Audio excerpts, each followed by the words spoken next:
Bonnie and Clyde, inextricably linked together and forever famous. And part of the reason they're famous is because of Bonnie Parker's poetry that was written on the run.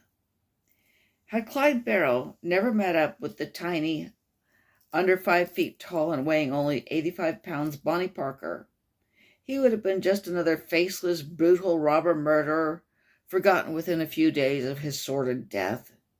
But Barrow did meet and enjoy until death did them part love affair with Parker. As Joyce Carol Oates has observed, romantic love is one of our Western religions.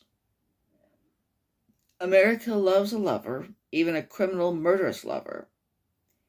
And the fact that these two people were so much in love, helped seal them together in everybody's minds. Okay. Now, they really did not deserve to be romanticized. Okay. For one thing, they didn't usually rob banks. They usually robbed humble gas stations, diners, and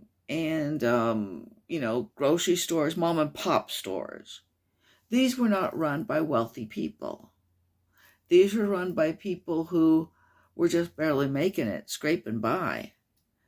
Okay, the Bonnie Parker and Clyde Barrow were poor people who stole from other poor people.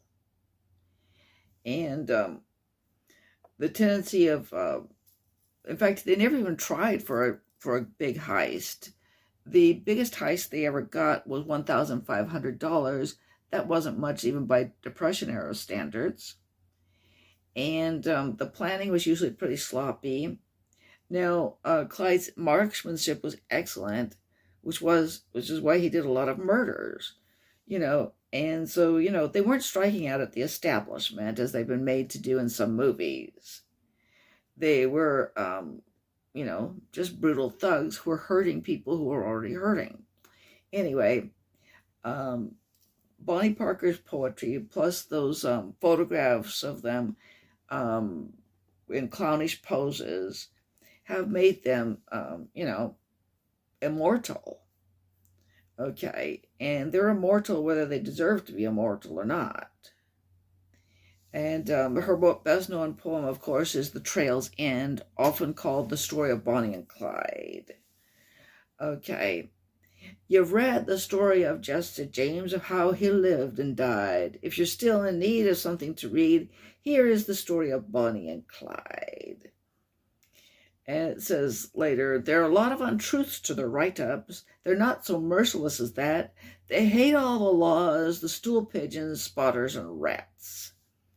Okay, now, then they go on to say how almost any crime will be hung on Bonnie and Clyde, whether they did it or not. But a lot of times they did it. Okay, now one of the interesting things about this poem is that Bonnie Parker has a sense of fatalism and a sense of the nihilism, of the pointlessness of their whole criminal enterprise. The road gets dimmer and dimmer. Sometimes you could hardly see. Still, it's fight man to man and do all you can, for they know they can never be free. They don't think they are too tough or desperate. They know the law always wins. They've been shot at before, but they do not ignore that death is the wages of sin. From heartbreak, some people have suffered. From some weariness, some people have died. But take it all in all, our troubles are small, till we get like Bonnie and Clyde. Someday they will go down together, and they'll bury them side by side. To a few it means grief, to the law it's relief, but it's death to Bonnie and Clyde. Okay, now they did indeed die in a hail of bullets. However, they weren't buried side by side. They were buried separately.